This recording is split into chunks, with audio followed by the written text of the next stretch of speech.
السلام علیکم گائز. تو ہم دونوں بہنیں آپ کو بتانے والے ہیں اللہ تعالیٰ کے نبیوں میں سے ایک اور نبی کا واقعہ جن کا نام ہے حضرت ابراہیم علیہ السلام.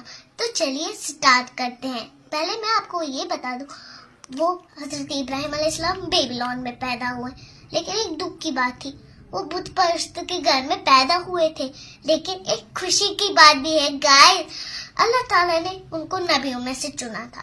جب انہیں نبیوں میں سے چنا تھا, حضرت ابراہیم علیہ السلام جب تھوڑے بڑے ہونے لگے, انہیں اپنے ابو جن کا نام آزر ہے ان سے سوال پوچھا, ابو آپ ان کھلونوں کی عبادت کیوں کرتے ہو؟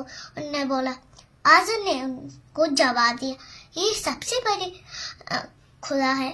انہوں نے بولا دوسرا سوال, ابو ان کے کانٹے بڑے کیوں ہیں؟ اس نے یہ بھی بولا تھا.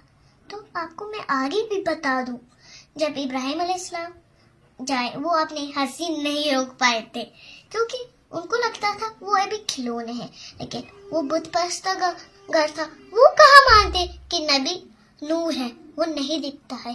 اس لیے ابراہیم علیہ السلام نے تھوڑا کچھ سوال کیا دوسرا اپنے ابو جان آزر سے. لیکن انہوں نے بولا, اگر آپ نے یہ دوبارہ یہ بات کی تو میں آپ کو لوگوں سے دھکے نکال کے اپنے گھر سے نکال دوں گا.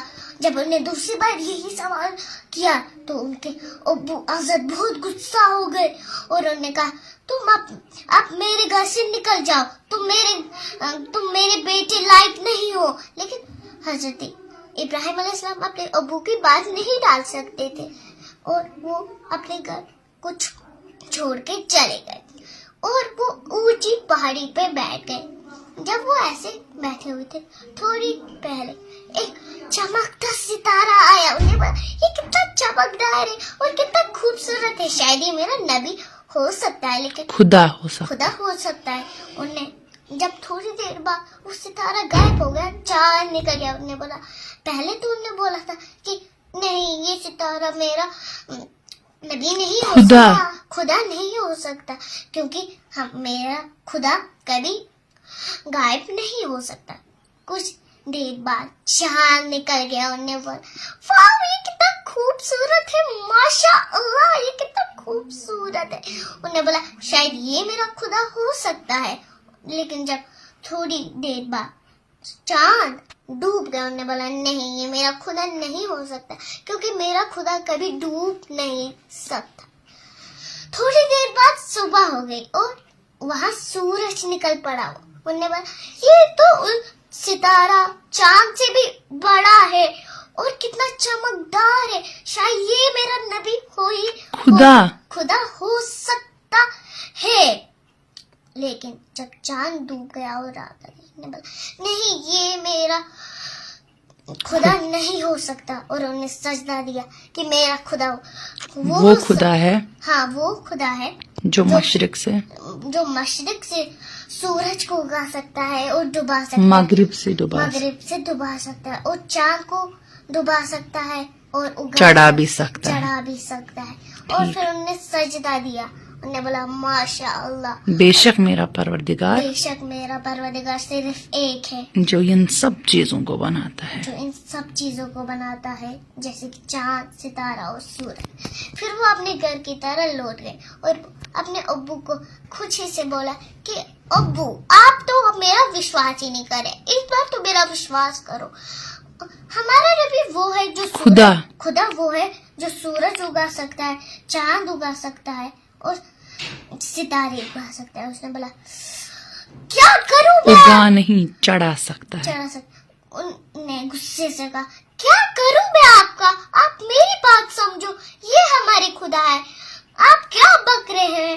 لیکن ابراہیم علیہ السلام بہت ناراض ہوئے اور انہوں نے اپنا گھر چھوڑ دیا اور وہ بازار گئے. انہوں نے لوگوں کو بولا خدا ایک ہے, لیکن لوگوں کو برا لگا. انہوں نے حضرت ابراہیم علیہ السلام کو وہاں سے بھگا دیا. رات کو میلہ لگ گیا اور حضرت ابراہیم علیہ السلام نے سوچا کہ ہاں شاید سارے لوگ میلے میں گئے ہوں گے. لیکن جب انہوں نے ایک دوسرا آئیڈیا لگایا, میرے پاس ایک آئیڈیا ہے, اگر سارے لوگ میلے میں, کیوں نہ میں بت پرست जाओ और वहां के सारे बुतों को तोड़ दो। उन्होंने अपनी कुल्हाड़ी उठाई और उन सारे बुतों को तोड़ फोड़ दिया और बड़े वहां जो सबसे बड़ा बुत था उसके गर्दन में वो कुल्हाड़ी टांग दी। जब हजरत इब्राहिम अलैहिस्सलाम ने कुल्हाड़ी टांग दी, फिर जब सुबह दोपहर का वक्त था, जब लोग मेले से वापस आए, उन्होंने बुतों के चारों तरफ टुकड़े टुकड़े देख के वो परेशान हो गए। एक शख्स ने कहा, ये कौन है जिसने हमारे खुदा का ये हाल किया? फिर दूसरा शख्स ने कहा, मुझे पता है, वो कल खुदा के बातें फैला रहा था और उनका नाम है हजरत इब्राहिम अलैहिस्सलाम। फिर उनमें से दो लोगों को कहा, हजरत इब्राहिम अलैहिस्सलाम को पकड़ के लाओ। फिर जब हजरत इब्राहिम अलैहिस्सलाम को पकड़ के लाया बुत कहाँ में, फिर उन लोगों ने उनसे सवाल पूछे, इन बुतों को किसने तोड़ा है? हमारे खुदा को किसने तोड़ा है? हजरत इब्राहिम अलैहिस्सलाम ने कहा, इस बुत से पूछो ना, इसके गर्दन में कुल्हाड़ी टांगी हुई। इससे तो वो लोग बहुत ही ज्यादा नाराज हुए और उन्होंने कहा, आपका दिमाग खराब हो गया है क्या? जब ये बुत कुछ बोल नहीं सकते, कर नहीं सकते, तो ये हमारा क्या सुनेंगे? फिर हजरत इब्राहिम अलैहिस्सलाम का, जब ये कुछ बोल नहीं कर सकते, कुछ कर नहीं सकते, अगर इनके ऊपर एक मक्खी या मच्छर बैठ गया वो नहीं उड़ा सकती, तो ये आपका क्या मानेंगे? थोड़े लोगों को एहसास हुआ हजरत इब्राहिम अलैहिस्सलाम ठीक कह रहे हैं, फिर वो वहां से चले। लेकिन कुछ लोग अभी भी मगर कुछ लोग अभी भी उनसे बहुत नाराज थे। उन्होंने हजरत इब्राहिम अलैहिस्सलाम को बादशाह के पास ले लिया। उस समय का बादशाह था नमरूद बादशाह। फिर जब उनको उसके पास लिया किया, हजरत इब्राहिम अलैहिस्सलाम को जालिम बादशाह के पास लिया गया। उन्होंने कहा, आप क्या चाहते हैं? आपका खुदा कौन है? हजरत इब्राहिम अलैहिस्सलाम ने कहा, मेरा खुदा वही है जो मौत दे सकता है, मौत बख्श सकता है। फिर बादशाह ने कहा, हाँ, अपने सिपाही को दो लोगों को पकड़ के लाओ। कहा, एक को मार दो। मार देखा मैं मौत दे सकता हूँ। फिर कहा, इसको भी मार दो। कहा, नहीं, रुको, इसको मत मारो। फिर कहा, देखा मैं मौत बख्श भी सकता। इससे तो हजरत इब्राहिम सलाम बहुत ही ज्यादा दुखी हुए। उन्होंने कहा, मेरा खुदा वही है जो मशरिक से सूरज को उगाता है, मगरिब से सूरज को डुबाता है। क्या आप ये कर सकते हो? नमरूद बादशाह से बहुत शर्मिंदा हूँ। उन्होंने कहा, हाँ, जैसे इब्राहिम अलैहिस्सलाम को इतनी बड़ी आग में डाल दो, इतनी बड़ी आग में डाल दो, उसमें परिंदा भी पर ना मार सके। फिर बीबी के लोग तब तक उस आग में लकड़ियां डालते गए जितनी वो जमा कर सकते थे। आखिरकार 3 दिनों तक वो लकड़ियां डालते रहे कि आग खतरनाक बन जाए। आखिरकार आग खतरनाक हो गई। कोई परिंदा उसके ऊपर पर ना मार, कोई इंसान या शख्स उसके पास नहीं जा पाया। फिर हजरत इब्राहिम अलैहिस्सलाम के पैर और हाथ बांध दिए गए, उनको गुलेल में चढ़ा के फेंक दिया गया आग में।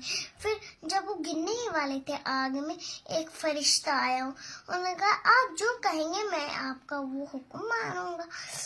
हजरत इब्राहिम अलैहिस्सलाम ये बोल सकते थे, मुझे इस खौफनाक से आग से बचा लो। उन्होंने कहा, मुझे कुछ नहीं चाहिए, मेरे लिए मेरा खुदा ही काफी है। फिर खुदा इससे जब बहुत खुश हो गए होंगे, फिर उन्होंने कहा, हाँ, को इतनी भी ठंडी मत हो जाओ कि मेरी इब्राहिम अलैहिस्सलाम को सर्दी लग जाए, इतनी भी गर्म मत हो जाओ मेरे इब्राहिम अलैहिस्सलाम को कोई तकलीफ हो जाए। फिर जब हजरत इब्राहिम अलैहिस्सलाम आग में गिरे, वो ऐसे बैठे रहे आग में जैसे वो किसी फूलों के बगीचे में बैठे थे। खाली उस आग से वो रस्सियाँ जली जिनसे हजरत इब्राहिम अलैहिस्सलाम बंधे हुए, वो ऐसे ही बैठे थे। लोग अंदर का मंजर नहीं देख पाए क्योंकि आग बहुत बड़ी थी, लंबी थी। उन्होंने आग के बुझने का इंतजार किया। जब आग बुझ गई, हजरत इब्राहिम अलैहिस्सलाम से सलामत निकल गई, उनका एक बाल तक नहीं चला था। थोड़े लोगों को पता चला ये एक मुआजिजा था। फिर उन थोड़े लोगों को और एहसास हो गया कि हजरत इब्राहिम सच बोलते हैं। कुछ लोग ऐसे भी थे, हाँ, जो अभी भी कुछ लोग ऐसे भी थे वो बुतों के तोड़ने से अभी तक नाराज थे। पता नहीं उनको क्या हुआ था जब वो नाराज थे।